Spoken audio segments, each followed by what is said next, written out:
दर्शकवृन्द नमस्कार। कार्यक्रम सीधा कुरामा यहाँलाई हार्दिक स्वागत छ। कार्यक्रम सीधा कुरा तपाईले क्यापिटल टेलिभिजन एचडी र क्यापिटल एफएम लगायत देशका विभिन्न रेडियो स्टेसनबाट हामीलाई एकैपटक सुनि पनि राख्नु भएको छ। सँगै तपाईले हामीलाई अनलाइनमा www.cfm.com र www.radiosarangi.com अनि क्यापिटल मिडिया ग्रुपको मोबाइल एप CMG मार्फत पनि तपाईले हामीलाई एकैपटक हेर्न, पढ्न र सुन्न पनि सक्नुहुनेछ। कार्यक्रम सीधा कुरामा समसामयिक विषयवस्तुमा बढी केन्द्रित रहँदै आएका छौँ। हामी खास गरी मुलुकको पछिल्लो राजनीतिक अवस्थाका बारेमा हामी बढी छलफल गरिरहेका छौँ, त्यसको विश्लेषण गर्ने कोसिस गरिरहेका छौँ, त्यससँग सम्बन्धित व्यक्तित्वहरूलाई आमन्त्रण गरेर त्यसको बारेमा हामी गहन ढङ्गले छलफल गर्ने कोसिस पनि गरिरहेका छौँ। आम रूपमा यसबारेमा जानकारी दिने हाम्रो पहिलो अभिष्ट पनि रहेको छ।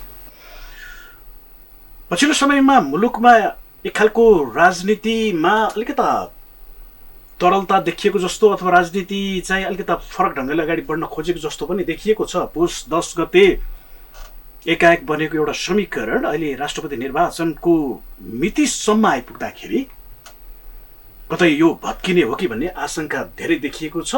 अब राष्ट्रपति निर्वाचनको मिति फागुन 25 गतिको जुन मिति तय भएको छ र यो 13 गतिको यो नोमिनेसनको बेलासम्म आइपुग्दाखेरि सम्भवतः यो गठबन्धन भत्किने धेरै सम्भावना रहेको चाहिँ विश्लेषण राजनीतिक वृत्तमा गरिँदै गर्दाखेरि यति छोटो समयमै समीकरण बन्ने, फेरि भत्किने, फेरि नयाँ समीकरण बन्ने जस्ता राजनीतिक यी गतिविधिहरूले चाहिँ मुलुकलाई अब कतातिर लैजाँदै छ त।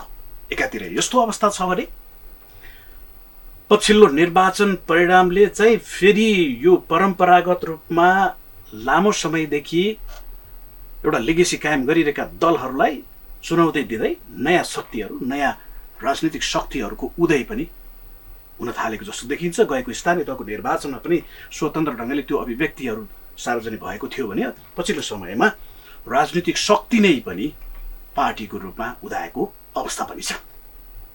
यो बिचमा नेपालमा लामो समयदेखि आफ्नो अस्तित्व कायम गरिरहेका दलहरूका निम्ति पनि यो नयाँ शक्तिहरू, नयाँ दलहरू, नयाँ पार्टीहरूको उदयले चाहिँ के सन्देश दिन खोजिरहेको छ अथवा नयाँ शक्तिको उदय अबको अपरिहार्यता हो या यो अबको आवश्यकता हो कि होइन लगायतका विषयमा आज हामी केन्द्रित हुने कोसिस गर्नेछौँ।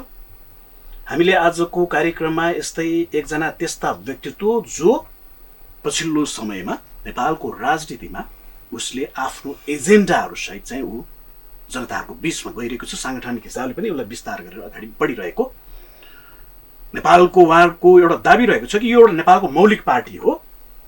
खास गरी अहिलेसम्म भएका नेपालका राजनीतिक दलहरू कुनै न कुनै ढङ्गले विभिन्न वादहरूमा चाहिँ बढी प्रेरित रहिरहेको, उहाँहरू त्यसलाई अँगालिरहेको जस्तो देखिन्छ। तर यद्यपि उहाँहरूले अगाडि बढाउनु भएको एउटा विचार सिद्धान्त भनेको चाहिँ त्यो अत्यन्त नेपाली मौलिकतामा आधारित रहेको छ भनेर उहाँहरूको दाबी रहँदै गर्दाखेरि खास गरी उहाँहरूको मौलिकता अथवा सिद्धान्त आदर्श चाहिँ के हो त जस्ता विषय पनि हामी आजको श्रृङ्खलामा जोड्ने कोसिस गर्नेछौँ। हामीसँग हुनुहुन्छ एउटा राजनीतिक पार्टी मौलिक जरो खिलो पार्टीका अध्यक्ष नुनाथ प्याकुरेल आज मेरो पाहुना हुनुहुन्छ।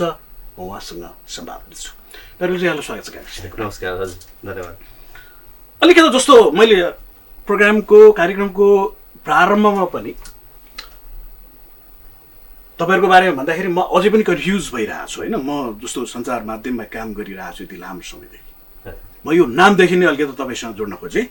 तपाईँले जुन नाम दिइराख्नु भएको छ पार्टीको होइन, मौलिक जरो खिलो, त्यो भने चाहिँ के पहिला त्यसको शाब्दिक अर्थबाट सुरुवात गरौँ। आम मेरो दर्शक श्रोतालाई चाहिँ यसमा बारेमा क्लियर गरौँ, त्यस पछाडि अरू सन्दर्भ जोडौँ। ल, म तपाईँ अलमलिएकै विषयबाट सुरु गर्छु।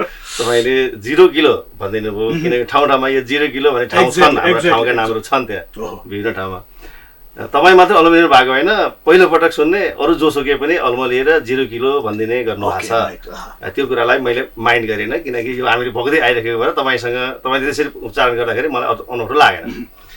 हामीले मौलिक जरो किलो पार्टी अथवा जरो किलो भन्ने यो ब्रान्ड किन बनायौँ भने आजसम्म जति पनि राजनीतिक दलहरू छन् यी सबै राजनीतिक दलहरूको उत्पत्ति पनि यहाँ भएन, यी राजनीतिक दलहरू गठन पनि यहाँ भएका होइनन्, र यी राजनीतिक पार्टीहरूको जो दर्शन सिद्धान्तहरू छन् ती दर्शन सिद्धान्त नेपाली समाज र संस्कृति यो सामाजिक सांस्कृतिक संरचनासँग मेल नखाने र अर्कै समय र अर्कै सन्दर्भमा बनेका चिजहरूको फोटोकपी यहाँ ल्याएर यो जो अभ्यास गरिएको छ हैन। अघि हामी ब्याकग्राउन्डमा पनि थोरै कुरा चर्चा गऱ्यौँ। एउटा चाहिँ यो साइनबोर्ड सबैका बेग्ला बेग्लै छन् तर अन्तर्यमा एउटै चिज भएको हामीले चाहिँ महसुस गऱ्यौँ। करिब करिब नेपालका जति पनि पार्टीहरू छन् मैले भन्दाखेरि र मेरो ठाउँबाट भन्दाखेरि मैले के भन्छु भने हामीदेखि बाहेकका जति पनि पार्टीहरू छन् ती पार्टीहरू करिब करिब कम्युनिस्ट र पुँजीवादको फ्युजनबाट बनेका छन्। जसले गर्दाखेरि पुँजीवादी पार्टी जस्तो देखिएका पार्टी पनि पुँजीवादी जस्तो छैनन्, समाजवादी जस्तो देखिन्छन्। समाजवादी नै भनिएका पार्टीहरू पनि फेरि समाजवादी जस्तो छैनन्, पुँजीवादी जस्ता पार्टी पनि छन्। र यसलाई हामीले भन्दाखेरि चाहिँ के छ भने कम्युनिस्ट र पुँजीवादको फ्युजनबाट बनेका पार्टी भन्छौँ। आखिरमा नाम जेसुकै राखे पनि केही फरक परेन।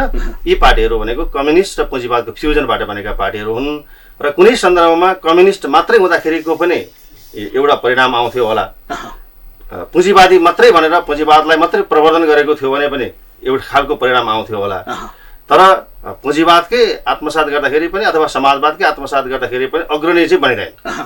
त्यसमा पनि अब हामीले पढेको जानेको बुझेको र देखेको पनि के हो भने समाजवादी सिद्धान्त र पुँजीवादी सिद्धान्त भनेका एकअर्काका वैभिन्न सिद्धान्त हुन्। वैभिन्न भन्नाले एकअर्काका प्रतिस्पर्धी र प्रतिद्वन्दी र यो प्रतिस्पर्धी र प्रतिद्वन्दी सिद्धान्तहरूको घालमेलबाट बनेको चिज विषाक्तै हुन्छ भन्ने हामी भन्छौँ र त्यसलाई हामीले चाहिँ एकदम ब्रान्डिङ गर्दाखेरि चाहिँ कपुतन्त्र भन्ने गर्छौँ। झट्ट सुन्दाखेरि चाहिँ कपुतन्त्र यो अलिक नराम्रो कोनोटेसनका लागि चाहिँ उच्चारण गरेको हो कि जस्तो लाग्छ, तर त्यसो होइन। यो चाहिँ कम्युनिस्ट र पुँजीवादको फ्युजनबाट बनेको भन्छौँ।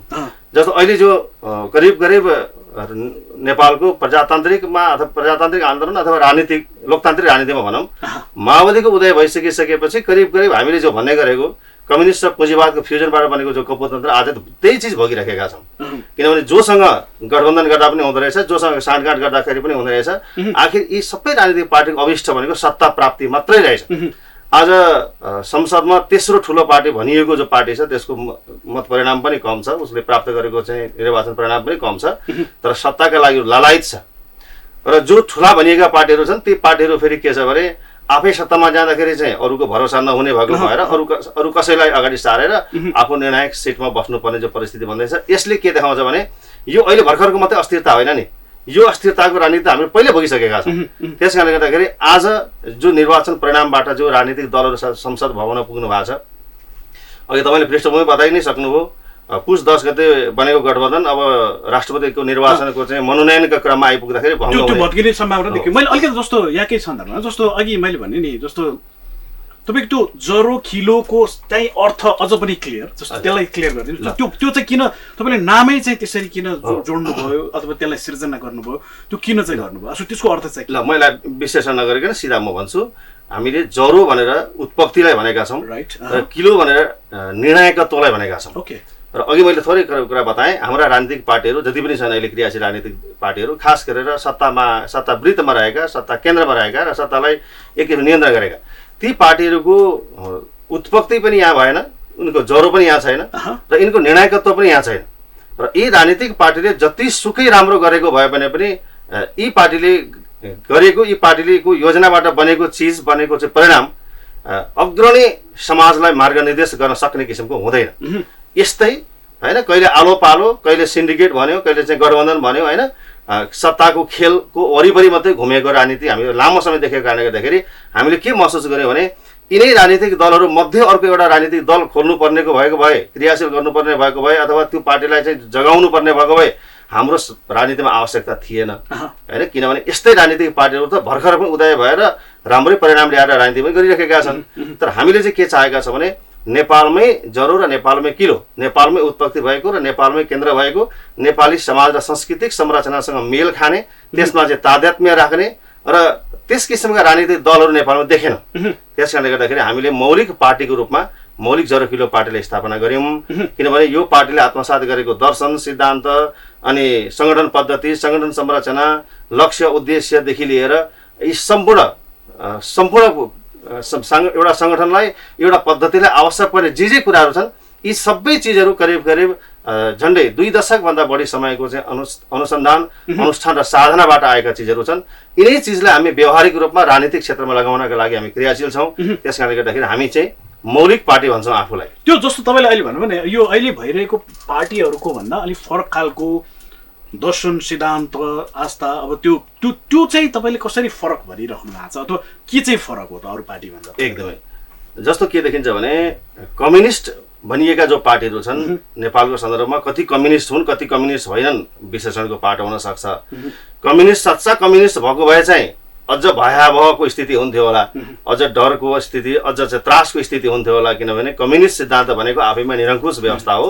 यो कम्युनिस्ट निर्दलीय व्यवस्था हो र सर्वहाराको चाहिँ अधिनायकत्व भनिसकेपछि अब यो अधिनायक व्यवस्था नै हो।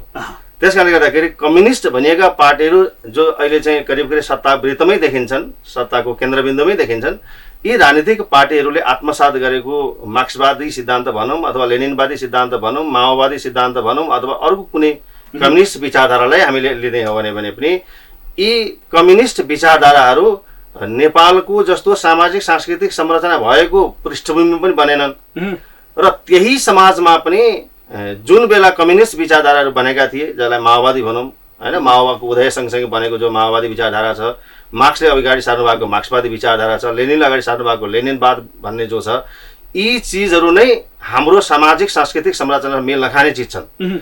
त्यो चिज बेग्लै सामाजिक सांस्कृतिक संरचनामा बनेका, बेग्लै समय र बेग्लै सन्दर्भमा बनेका चिजहरू यहाँ ल्याएर त्यसको फोटोकपी ल्याएर यसो हालमेल गरेर बनाउन खोज्दाखेरिको परिणाम त्यो देखियो। र जो लामो इतिहास भएको कांग्रेस पार्टीकै सिद्धान्तलाई पनि हामीले हेर्ने हो भने प्रजातान्त्रिक समाजवाद हो उहाँले चाहिँ आत्मसात गर्नुभएको सिद्धान्त। यो प्रजातान्त्रिक समाजवाद भन्ने चिज पनि के छ भने प्रजातन्त्र र समाजवादको फ्युजनबाट बनेको छ। र प्रजातन्त्र भनेको स्वाभाविक रूपमा यो पुँजीवादी विचारधारा हो भने समाजवादी भन्ने बित्तिकै यता कम्युनिस्ट फ्लेभरपट्टि गइहाल्छ। आखिरमा त्यहाँ पनि घालमेल नै छ।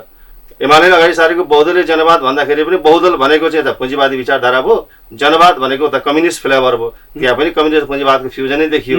माओवादीले अगाडि सारेको जो नौलो जनवाद भन्ने गरेको छ उसले जे कुरा ऊ संसदीय प्रणालीमा पनि आउने, फेरि कम्युनिस्ट भन्न पनि रुचाइराख्ने, यो चिजले गर्दाखेरि के छ भने यी सबै पार्टीहरू यिनले प्रष्ट रूपमा बताउँछन् बताउँदैनन् थाहा छैन, तर यिनले आत्मसात गरेका विचारधाराहरू चाहिँ कम्युनिस्ट र पुँजीवादको फ्युजनको वरिपरि नै छ। त्यो कारणले गर्दाखेरि त्यो चिज त नेपाली समाजलाई काम लागेन नि हैन। 2003 सालमा खोलेको कांग्रेस पार्टी, 2006 सालमा खोलेका कम्युनिस्ट पार्टी आज नाम परिवर्तन गर्दै गर्दै बेग्ला बेग्लै नाम भयो होला नि कम्युनिस्ट पार्टीका, तर 2003 र 2006 सालमा खोलेका पार्टीहरू यदि नेपाली सामाजिक सांस्कृतिक संरचनासँग तादात्म्य राख्ने किसिमका थिए भने नेपाली समाजलाई पक्कै पनि प्रगतिको बाटोमा चाहिँ पक्कै लैजान्थे।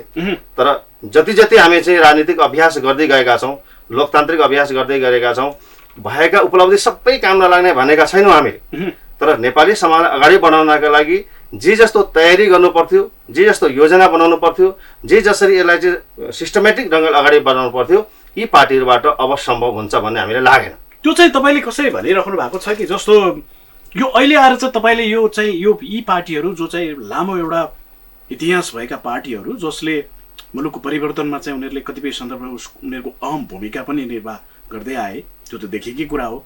यद्यपि तपाईँले हामीले भनेको जस्तो खालि स्वाभाविक हिसाबले समाजको रूपान्तरण हुन सकेन होला, अहिले आएर चाहिँ यी पार्टीहरूले गर्न सक्दैनन् भनेर चाहिँ तपाईँले के आधारमा चाहिँ त्यो भनिरहनु? एकदम यी पार्टीहरू परिवर्तनकारी शक्ति रहेछन्, किनभने यिनले यी पार्टीकै कारणले गर्दाखेरि नेपाली समाजमा छिटो छिटो परिवर्तन हो।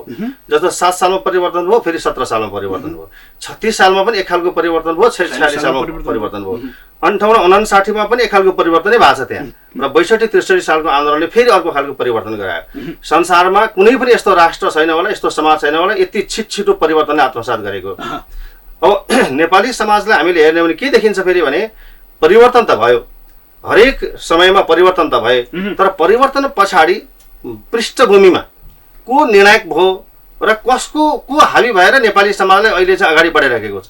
यी राजनीतिक पार्टीहरू चाहिँ करिब करिब प्रष्ट भन्न नसकिएला, तर हामी सबैले अनुभूति गरेको कुरा चाहिँ के छ भने यी पार्टीहरू चाहिँ एउटा कारिन्दा जस्ता मात्रै भइदिए के, यिनलाई चलाउने, यिनलाई निर्देशन दिने, यिनलाई चाहिँ डिक्टेट गर्ने, हराउने, खटाउने अरू नै कोही भइदिए। केही राजनीतिक पार्टीहरू जो लामो समयदेखि सत्ताको चाहिँ केन्द्रमा छन् र यी पार्टीहरूकोले छोडेको फालेको जुठो पुरो खाएर राजनीतिक लाभ लिइरहेका केही राजनीतिक पार्टीहरू पनि त्यही वैचारिक पृष्ठभूमि भएको कारणले गर्दाखेरि अब पनि हामीले नेपाली समाजलाई परिवर्तन सँगसँगै समाजको परिवर्तनका लागि हामीले सोचेनौँ भने चाहिँ हाम्रो स्थिति झन्झन दयनीय हुने स्थिति छ। किनभने 17 सालको परिवर्तनमा जे परिणाम हामीले भोग्यौँ त्योभन्दा 46 सालको परिणाम पछाडि चाहिँ जो विसङ्गतिहरू समाजमा विकसित भइरहेका छन् झन् शोचनीय छन्। 62-63 सालको आन्दोलन पछाडि जो चिज हामीले अपेक्षा गरेका थियौँ त्यो चिजबाट हामी झन् पनि आत्तिएका छौँ। किनभने हरेक समाजको एउटा क्यारिङ क्यापासिटी हुन्छ, त्यसलाई धान्न सक्ने चिज हुन्छ। तर हाम्रो समाजमा यति धेरै परीक्षणहरू गरिएका छन्, असफल परीक्षणहरू गरिएका छन्, जसको कारणले गर्दाखेरि अब त कस्तो स्थिति भइदियो भने एउटा पार्टीसँग समीकरण गरेर चाहिँ सत्तामा बसिरहेको छ, निर्वाचनमा जाने बेला अर्को पार्टीसँग गठबन्धन गरेर चुनावमा जाने, निर्वाचन परिणाम आफ्नो पक्षमा लिने, फेरि त्यो टाउको गनेर संसदमा मेरा कति टाउका छन् कति सदस्य छन् भनेर सत्तामा बार्गेनिङ गर्ने, यो त खुल्ला हुन थालिसक्यो। यो चाहिँ किन भयो जस्तो लाग्छ तपाईँलाई? कारक चाहिँ के देख्नुहुन्छ तपाईँले? चाहिँ जस्तो अहिले जुन परिस्थिति यहाँले भनिराख्नु भएको छ त्यहाँ चाहिँ न निष्ठाको कुरा गर्छौँ, न सिद्धान्तको कुरा गर्छौँ, न नैतिकताको कुरा गर्छौँ। राजनीतिमा अनौठो खालको चाहिँ मेल अनमेल भइरहेको देखिन्छ, अस्थिरतातर्फ गइरहेको जस्तो देखिन्छ। त्यसमा चाहिँ तपाईँहरूको विश्लेषण चाहिँ के छ त? यो हुनुमा चाहिँ हाम्रो अहिलेको राजनीतिक प्रणाली नै त्यस्तो बनाइरहेछौँ, संविधान न त मैले यो कुरा गर्न खोजेँ, अहिले पछिल्लो संविधानले, अथवा हामीहरूमा त्यो खालको निष्ठा आस्था कुनै पनि चिजहरू हामीले त्यसलाई मानिरहेछौँ अथवा स्वीकारिरहेछौँ? के चिजले चाहिँ त्यो गरिरहेको जस्तो लाग्छ? एकदमै सही प्रश्न सोध्नुभयो। नेपालमा क्रियाशील भएका साना पार्टी हुन् अथवा ठुला पार्टी हुन्, हरेक पार्टीमा होनहार कार्यकर्ताहरू हुनुहुन्छ। नेतृत्वको पनि चाहना अस्थिरता होस् भन्ने होइन। जो आजको समयमा राज्यको नेतृत्व गरिराख्नु भएको छ उहाँहरूको पनि अभिष्ट, उहाँहरूको पनि चाहना चाहिँ समाजलाई अगाडि बढाउने भन्ने छ, समाजलाई निकास दिउने भन्ने छ, परिवर्तन प्रगति नै गरौँ भन्ने छ। तर के छ भने चाहना मात्रै भएर पुग्दो रहेछ, त्यसको तयारी पनि त्यसै किसिमले चाहिँ हुनुपर्दो रहेछ। त्यस कारणले गर्दाखेरि हाम्रो विश्लेषण के हो भने नेपालमा जति पनि क्रियाशील भएका राजनीतिक पार्टीहरू छन् र यी पार्टीहरूले आत्मसात गरेको जो राजनीतिक प्रणाली छ यो प्रणालीमा समस्या छ, यो राजनीतिक पद्धतिमा समस्या छ, राजनीतिक सिद्धान्त जो आत्मसात गरेको राजनीतिक सिद्धान्त छ त्यसमा समस्या छ। शासकीय पद्धतिमा समस्या छैन है हजुर, शासकीय पद्धतिमा कुनै पनि समस्या छैन। किनभने हामीले यही छोटो समयको दौरानमा पनि थुप्रै शासकीय पद्धति हामीले आत्मसात गऱ्यौँ नि। जस्तो 17 सालभन्दा पछाडिबाट हामीले हेर्यौँ भने त्यहाँ चाहिँ सक्रिय राजतन्त्र हामीले अभ्यास गऱ्यौँ। 46 सालबाट हामी संसदीय राजतन्त्रको अभ्यास गऱ्यौँ, फेरि अहिले गणतन्त्रको अभ्यासमा छौँ। अलिक अगाडि हामी एकात्मक शासन व्यवस्थामा थियौँ, अहिले सङ्घात्मक शासन व्यवस्थामा छौँ। यी जुन चिज हामीले अभ्यास गरेका छौँ यी अभ्यासहरू हाम्रो समय सन्दर्भमा कुनै पनि शासकीय पद्धतिहरू सफल भएका छैनन्। तर हाम्रोभन्दा बाहिरपट्टिको समाजमा गएर हामीले हेर्ने हो भने यी सबै शासकीय पद्धतिहरू कुनै ठाउँमा सफल भएका छन्, कुनै ठाउँमा असफल भएका छन्। त्यस कारणले गर्दाखेरि आजको समयमा आजको सन्दर्भमा हामीले सङ्घात्मक व्यवस्था चाहिँ असफल हो भनियो भने फेरि अस्ति भर्खर हामीले अभ्यास गरेको चाहिँ संसदीय प्रजातन्त्र, संसदीय राजतन्त्र चाहिँ फेरि सफल त थिएन। त्यसका पनि थुप्रै तुसहरू थिए, थुप्रै कमी कमजोरीहरू थिए। त्यस कारणले गर्दाखेरि शासकीय पद्धतिमा समस्या होइन, नेतृत्वको सोच र उसको चाहिँ एउटा हुन्छ नि उसको चाहिँ समाज अगाडि बढाउने एउटा चाहिँ आँट, त्यसमा समस्या होइन। तर राजनीतिक पार्टीका नेतृत्वले आत्मसात गरेको जो सिद्धान्त छ त्यो सिद्धान्तमा खोट छ। यसमा तपाईँले सिद्धान्त मात्रै देखिराख्नु भएको छ कि जस्तो पछिल्लो समयमा जस्तो यो निर्वाचन प्रणालीको सन्दर्भमा चाहिँ तपाईँहरूको बुझाइ चाहिँ के छ? जस्तो जुन निर्वाचन पद्धति प्रणाली हामीले अपनाइरहेछौँ यो धेरैले त फेरि यो पनि भनिरहेको छ यो स्वाभाविकै अहिले परिणाम आउनु त स्वाभाविकै छ त, जुन प्रणाली हामीले अपनाइरहेछौँ त्यो प्रणालीको अहिले प्रतिफल हो भन्नेहरू पनि छन्। त्यसमा तपाईँहरूको चाहिँ टिप्पणी के हुन्छ? तपाईँले भनेको एउटा कुरा ठिकै पनि हो, किनभने यो जुन निर्वाचन प्रणाली कसैको पनि बहुमत चाहिँ आउँदैन भनेर ठोकुवा गर्ने यहाँ कति विश्लेषकहरू त्यो पनि भेटिन्छ। यस्तो हो, यो समानुपातिक निर्वाचन प्रणालीको कारणले गर्दाखेरि संसदमा कुनै पार्टीले भ्रष्ट बहुमत ल्याउने अथवा नल्याउने भन्ने कुरा आफ्नो ठाउँमा हो। तर अर्को कुराबाट हेर्दाखेरि त्यसलाई पनि हामीले चाहिँ अगाडि बढेर समाधान खोज्दाखेरि के पनि पाउँछौँ भने निर्वाचनको प्रणाली आत्मसात गरेर निर्वाचन प्रणालीको कारणले गर्दाखेरि र प्राप्त गरेको मत परिणामको कारणले गर्दाखेरि अस्तित्व आएको होइन नि हजुर। किनभने नि यो मिलिजुली सरकार अथवा कोलिसन गभर्मेन्ट चाहिँ संसारमा हामीले मात्रै अभ्यास गरेका हौँ र भनेको अहिले आएको परिणाम चाहिँ तपाईँको हिसाबले भन्दाखेरि चाहिँ यो स्वाभाविक हो त्यो, तर त्यसलाई हामीले व्यवस्थापन गर्न चाहिँ खोजिरहेको छैन अथवा चाहिरहेको छ। अब यो के हुन्छ भने नि यो जो कोलिसन गभर्मेन्ट छ, कोलिसन गभर्मेन्टको कल्चर नै हामीले विकास गरेका छैनौँ। किन यो कोलिसन गभर्मेन्ट त करिब करिब हाम्रो त एउटा चाहिँ अभिशाप जस्तो भइसकेको छ नि। बहुमत नल्याउने, बहुमत नटिकाउने, पटक पटक अनि कोलिसनमा जाने तर कोलिसन चाहिँ नटिकाउने। फेरि यो कारणले गर्दाखेरि के देखिन्छ भने यहाँ कहाँनिर समस्या छ भने हाम्रो राजनीतिक नेतृत्वमा चाहिँ राजनीतिक नेतृत्व चाहिँ सत्ता र शक्तिमा रहेन भने मेरो नाम चाहिँ गुमनाम हुन्छ भन्ने एउटा डर र त्रासले चाहिँ बाँचेको छ। त्यस कारणले गर्दाखेरि ऊ कसरी हुन्छ, जसरी पनि सत्तामा जानै पर्छ। किन सत्तामा गयो भने उसका कहाँ कहाँ के प्राप्त गर्न सकिन्छन्, कसलाई के कुरामा प्लेसिङ गर्न सकिन्छ होइन, अनि कसरी आउँदो निर्वाचनका लागि चाहिँ प्रशस्त अकुत सम्पत्ति आर्जन गर्न सकिन्छ। र यो चिजमा मात्रै राजनीतिक पार्टी र राजनीतिक नेतृत्व केन्द्रित भएको कारणले गर्दा समस्या भएको हो। अहिले नै पनि के छ भने कोलिसन गभर्मेन्टलाई जनताप्रति र राष्ट्रप्रति जिम्मेदार र वफादार हुने हो भने कोलिसन गभर्मेन्ट संसारको कुनै पनि समाजका लागि अभिशाप हुँदैन थियो। तर हामीमा त्यो खालको चाहिँ संस्कृति राजनीतिक संस्कार विकसित भएकै छैन। किनभने यो 62-63 सालको आन्दोलनभन्दा अगाडि झन्डै 48 सालको निर्वाचन पछाडिको स्थितिमा पनि हामीले कोलिसन गभर्मेन्ट नै पाएका हौँ। त्यहाँ कोलिसन गभर्मेन्टको असाध्यै कुरूप अभ्यास हामीले गरेर फेरि लोकतन्त्र भनेर चाहिँ नयाँ राजनीतिक धरातलमा अवतरण गरेका छौँ। पात्र पनि करिब करिब तिनै छन् अहिले, र प्रवृत्तिमा पनि परिवर्तन नभएको कारणले गर्दाखेरि मैले यो अहिले जो राजनीतिक उतार चढाव जो हुनेवाला छ, हुँदै गरेको छ, यसलाई मैले अचम्म र अनौठो चाहिँ मानिनँ। किनभने यिनै पात्र हुन्, यिनै पात्रता हुन् र यिनलाई सिकाउने, दर्शाउने र मार्गनिर्देश गर्ने पनि एउटै छ। यी हिँडेको सिद्धान्त जानेको चाहिँ अनुभव पनि यिनको एउटै छ। त्यस कारणले गर्दाखेरि परिणाम पनि उस्तै आउने नै हो। अब दुर्भाग्य चाहिँ हामी नेपाली जनता हौँ र तिनै पार्टीका चाहिँ होनहार कार्यकर्ताहरू पनि हुन्। किन ती पार्टीमा असाध्यै होनहार कार्यकर्ता छन्, तर ती होनहार कार्यकर्ताहरू कहिले नेतृत्वमा पुग्दैनन्, तिनको आवाज कहिले पनि नेतृत्व सुनिदिँदैन। तर पार्टी चाहिँ यसरी नै चलिरहेका छन्। यसै गर्दाखेरि पनि एउटा सङ्गठन संरचना भएको कारणले गर्दाखेरि यिनलाई फेरि के हुँदो रहेछ भने आउँदा निर्वाचन भएर पनि यिनलाई खासै फरक पर्दैन रहेछ। तर सङ्केत त पाइयो नि, जनतामा एउटा परिवर्तनको चाहना त रहेछ। नयाँ हुँदै पनि त्यो जडताले त अझै पनि कायमै राखेको देखियो नि। जस्तो कतिपय सन्दर्भमा तपाईँले भनेको आम एउटा जनमानस भनौँ अथवा एउटा नयाँ जनशक्ति, नयाँ एउटा विचार राखेर आएको एउटा युवा जनशक्तिले चाहिँ त्यो सिम्बोलिक हिसाबले उसले त्यो चाहिँ सङ्केत चाहिँ दिन खोजेको जस्तो त देखियो। यद्यपि उनीहरूको पनि केही लाग्ने जस्तो त देखिएन। यो प्रणाली पनि अलिकति त्यस्तै हो कि भन्ने यसो हो।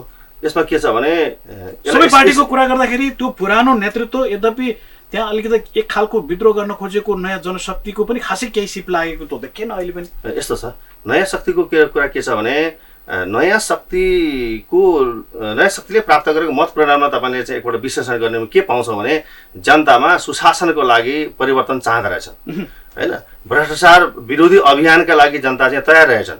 तर जो नेतृत्व गरिरहेको जो व्यक्ति छ अथवा जो नेतृत्व छ अथवा जो सङ्गठन छ, त्यो सङ्गठनले आफ्नो वैचारिक तयारी त गरेकै छैन। फेरि भएन, वैचारिक तयारी गरेकै छैन। राजनीतिलाई, समाजलाई, संस्कृतिलाई र अर्थतन्त्रलाई अगाडि बढाउनका लागि के हो त मार्गनिर्देशन भन्ने कुरामा आफै अलमलमा छ। तर मत परिणाम चाहिँ आफ्नो पक्षमा लिइसकेको छ उसले।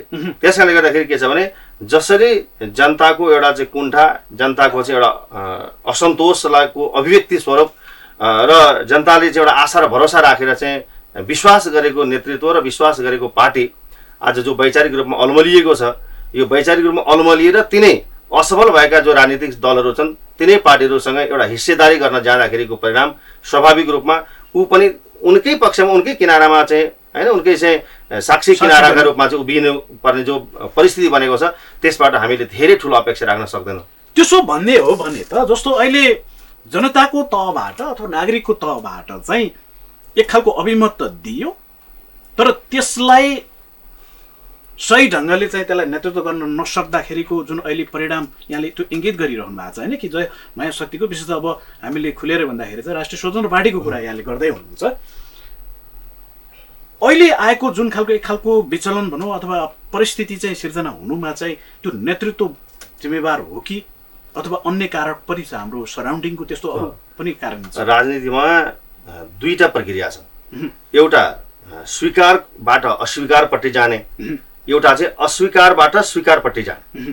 किनभने नयाँ विचारलाई झट्ट जनसमुदायले स्वीकार गरिदिँदैनन् र एकपटक स्वीकार गर्दैनन्, दुई पटक स्वीकार गर्दैनन्, तर पटक पटकको चाहिँ असफल अभ्यास देखिसकेपछि सोच्न पर्ने हुन्छ। र अर्को पद्धति के छ भने स्वीकार गर्ने र स्वीकार गरिसकिसकेपछि उसको जाँच गर्ने र जाँच गर्दाखेरि जसरी स्वीकार गरिएको थियो त्यसै अनुसारको परिणाम पाइएन भने चाहिँ फेरि के छ भने अनि अस्वीकारको अभ्यास त्यहाँबाट सुरु भइ नै हाल्छ।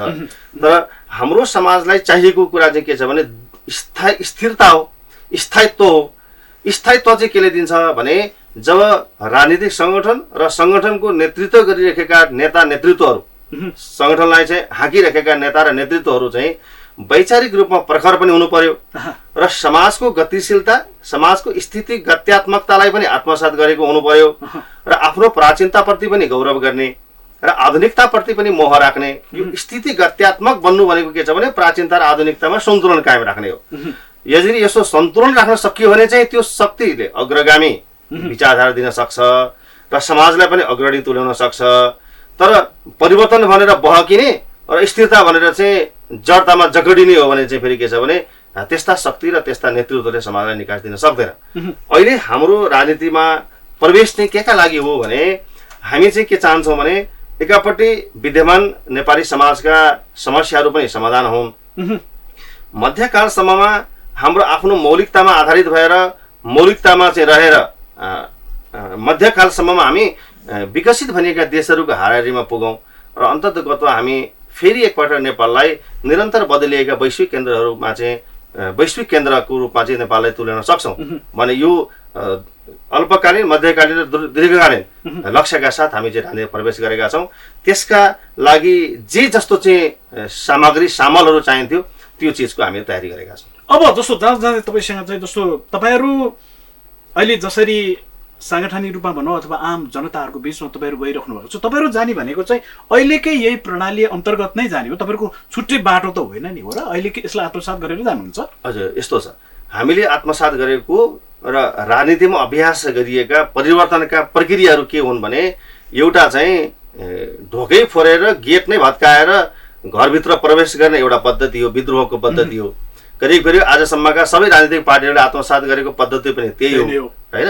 यो चिज चाहिँ के हुँदो रहेछ भने छिटै चर्चा पनि आइँदो रहेछ होइन, किनभने यहाँ चाहिँ राम्रो काम गऱ्यो भन्दा नराम्रो काम गर्दाखेरि चाहिँ मान्छे चाहिँ छिटो चाहिँ भाइरल हुने खालको चाहिँ पद्धति हाम्रो समाजमा देखिएको छ। अब हामीले आत्मसात गरेको पद्धति चाहिँ फेरि के हो भने आज हामीले घरभित्र प्रवेश गर्नुपर्ने भएको कारणले गर्दाखेरि जुन चाबीले चाहिँ त्यो गेटको चाबी चाहिँ खुल्छ, जुन चाहिँ गेटको चाहिँ ताला खुल्छ, मूल ढोकाको चाहिँ ताला कुन चाहिँ चाबीले खोल्छ त्यो तालाको खोजीमा छौँ हामी। र आखिरमा विद्रोह गरेर भित्र पस्दाखेरि, भत्काएर भित्र पस्दाखेरि पनि अथवा चाबी खोजेर भित्र पस्दाखेरि पनि निर्णायक शक्ति त फेरि जनता नै हुने फेरि। त्यस कारण जनताको सार्वभौमिकतालाई, जनताको चाहिँ शासकीय अधिकारलाई हामीले आत्मसात गर्ने नै हो। तर के चाहिँ हो भने विद्रोहको पद्धतिबाट अगाडि बढ्दाखेरि एकापट्टि धनजनको पनि ठुलो क्षति हुने। वैचारिक रूपमा हामीले चाहिँ त्यस किसिमले चाहिँ पात्रता तयार नपारिकन हामी चाहिँ फेरि राजनीतिमा, समाजमा, अर्थतन्त्रमा, समाजका हरेक आयाममा प्रवेश गर्दाखेरि हामीले अग्रसर गरेका जति पनि विचारधाराहरू छन् ती विचारधारालाई लिएर हिँड्न सक्ने र त्यसलाई चाहिँ धान्न सक्ने जनशक्ति पनि तयार भएको हुँदैन। त्यस कारणले परिवर्तनका लागि हामीले चाहिँ के छ भने पहिला त आफूमा त्यस किसिमको तत्परता हुनुपर्छ, आफूमा वैचारिक प्रखरता हुनुपर्छ र त्यो वैचारिकतालाई अगाडि बढाउन सक्ने त्यो क्षमता हामीले चाहिँ आत्मसात गर्नुपर्छ। त्यस कारणले गर्दाखेरि के छ भने भोलि हामीले त्यो अवसर पाउँदाखेरि हामीले त्यसलाई चाहिँ निर्भयताका साथ त्यसलाई चाहिँ आत्मसात गर्न सक्छौँ। तर यदि वैचारिक तयारी नगरिकन परिवर्तन गरिएका चाहिँ जो राजनीतिक सत्ताहरू छन् त्यो सत्ताको परिणाम त हामी भोगेकै छौँ नि। 7 सालको पनि त्यही देखेको होइन र? 7 सालमा करिब 7 सालको असोजको 11 र 12 गते जस्तो लाग्छ मलाई बैरिया कन्भेन्सन भएको के असोजमा सम्मेलन हुन्छ, दुईटा साना साना पार्टी मर्ज हुन्छन् अनि कार्तिकको 23 गतेबाट चाहिँ सशस्त्र आन्दोलन सुरु हुन्छ, सशस्त्र विद्रोह सुरु हुन्छ। कार्तिक 23 गते सुरु गरेको चाहिँ यो सशस्त्र आन्दोलन फागुनको 1 गते गएर दिल्ली सम्झौता हुन्छ भने यति छोटो समयमा परिवर्तन गर्न सक्ने शक्ति कसरी निर्माण हो त्यसबाट पनि हामी अनुमान गर्न सक्छौँ। यो त अलिक इतिहासका कुरा भए, जहानिया निरङ्कुशका विरुद्धमा गरिएको विद्रोह भएको कारणले गर्दाखेरि हामीले त्यसका पृष्ठभूमिमा के भइरहेका थिए भन्ने कुरामा अलिक नजर लगाउँदैनौँ हामी। तर विश्लेषण गर्दाखेरि त त्यहाँ पनि हामी हाम्रो नजर चाहिँ पुग्न पर्छ, किनभने असोजको 11 र 12 गते सम्मेलन गरेर दुईटा पार्टी साना दुईटा पार्टी मिलेर बनेको एउटा पार्टीले सशस्त्र विद्रोह गर्ने झन्डै 3 महिनाको चाहिँ दौरानमा उसले चाहिँ सत्ता परिवर्तन गर्ने, त्यो पनि जहानीय राणा शासन अन्त्य गर्ने गर्छ भने त्यसको पृष्ठभूमिमा केही न केही छ। यस्तै गरेर 46 सालको आन्दोलन त पार्टीले नै सफल पारेका हुन् नि बाहिरबाट हेर्दाखेरि त, होइन र? हामीले त्यही देख्छौँ, त्यही भोगिरहेका छौँ। तर यत्रो परिवर्तन गर्ने शक्ति जो पार्टीहरू थिए, खास गरेर त्यति बेला चाहिँ संयुक्त वाम मोर्चा भनिन्थ्यो, यतापट्टि कांग्रेस पार्टी थिए, परिवर्तन गर्न चाहिँ सक्दा रहेछन् यिनीहरू। तर परिवर्तन पछाडिको स्थितिलाई धान्न चाहिँ गाह्रो रहेछ नि त, फेरि त्यसलाई संस्थागत गर्न गाह्रो रहेछ, त्यसलाई टिकाउन गाह्रो रहेछ। त्यसलाई अहिले पनि हामीलाई चाहिँ आरोप लाग्ने कुरा के छ भने 6 महिना अगाडि चाहिँ दर्ता भएको पार्टी 6 महिना पछाडि चाहिँ चौथो शक्तिको रूपमा भएको छ, तिमीहरू चाहिँ के हेरेर बसेका छौ भन्ने खालको आरोप पनि हामीलाई लाग्छ। त्यो स्वाभाविक हिसाबले अहिलेको सामान्य उसमा चाहिँ आउँदाखेरि त्यो छ। एउटा चाहिँ जस्तो तपाईँले अहिले भनिराख्नु भयो, अघि एउटा तपाईँले उदाहरण दिइराख्नु भएको थियो कि लक्ष्य तपाईँहरूको पनि करिब एउटै हो, तर तपाईँहरूको बाटो फरक छ, तपाईँ फरक ढङ्गले तपाईँहरू जाँदै हुनुहुन्छ, होइन? सोचे पनि जान सकिन्थ्यो, तर हामी त्यसरी जाँदैनौँ, अपरिपक्व ढङ्गले जाँदैनौँ भन्दै गर्दाखेरि राजनीतिमा फेरि त्यो एक खालको सामान्यतया हाम्रो नेपालको ट्रेन्ड हेर्ने हो भने त्यो खालको एक खालको धैर्यता पनि त देखिँदैन नि। त्यो तपाईँहरूले त्यसलाई चाहिँ कसरी धान्न सक्नुहुन्छ भन्ने प्रश्न यदि मैले उठाएँ भने के हुन्छ? एकदमै हामी त त्यसको वैचारिक तयारीमा छौँ नि। हामीले सत्ता प्राप्तिलाई मात्रै लक्ष्य बनाएका छैनौँ, हामीले समाजलाई कसरी रूपान्तरण गर्ने, संस्कृतिमा कसरी परिवर्तन ल्याउने, नेपालको पुनर्जागरणलाई हामीले चाहिँ हाम्रो कर्तव्य ठानेका छौँ। पुनर्जागरण गर्नका लागि त राजनीतिमा मात्रै गएर त सम्भव छैन, तर राजनीतिमा पनि जानुपर्छ। त्यसकारणले गर्दाखेरि हाम्रो चासो भनेको के छ भने नेपाली समाजमा जो अहिले विद्यमान रहेको कम्युनिस्ट पुँजीवादको जो प्याराडिगम छ, प्रतिमान छ, यो कम्युनिस्ट पुँजीवादको प्रतिमानलाई समूल नष्ट गर्ने भनेका छौँ हामी। यो चिजको समूल नष्ट गर्ने हो, वैचारिक नष्ट गर्ने हो, वैचारिक रूपमा समूल नष्ट गर्ने हो। यसलाई भौतिक सफाई हामीले गरेका छैनौँ, वैचारिक सफाई नै गर्नुपर्छ। र यो कम्युनिस्ट पुँजीवादको जो प्रतिमान छ त्यो प्रतिमानलाई उपमानको तहमा पुर्याएर हाम्रो मौलिक प्रतिमानलाई हामीले चाहिँ स्थापित गर्ने हो भने हामी समाजको परिवर्तन पनि गर्न सक्छौँ। परिवर्तन त हुन्छ नै, समाजको परिवर्तन पनि गर्न सक्छौँ र समाज परिवर्तन सँगसँगै समाज चाहिँ नेपाली समाज फेरि एकपटक वैश्विक केन्द्रको रूपमा स्थापित हुन पनि सक्छ। अहिलेको जस्तो नेपाली समाजलाई तपाईँहरूले जसरी बुझिराख्नु भएको छ, तपाईँले भनेको हिसाबले बौद्धिक ढङ्गले नै त्यहाँ सफाई गर्नु, त्यसलाई शुद्धिकरण गर्नुको लागि कतिको सहज देख्नुहुन्छ तपाईँले? सहज त छैन, तर असम्भव छैन नि। सहज त छैन। किन सहज छैन भने यिनै विचारधाराबाट प्रेरित भएका, यिनै विचारधाराबाट रूढ भएको जनशक्ति छ, जनता छ, र हामीले भन्दैमा तुरुन्तै विश्वास गर्ने खालको परिस्थिति पनि छैन। तर के पनि सत्य हो भने एक कान दुई कान मैदान भने जस्तै किसिमले हरेक पटकको असफल अभ्यास देखिसकेपछि परिवर्तनका लागि त जनता त तयार रहेछ भन्ने कुरा त विभिन्न समयका मत परिणामले देखाएकै छन् नि। माओवादीको उदय हुँदाखेरि पनि एक खालको परिणाम त आएकै हो, होइन?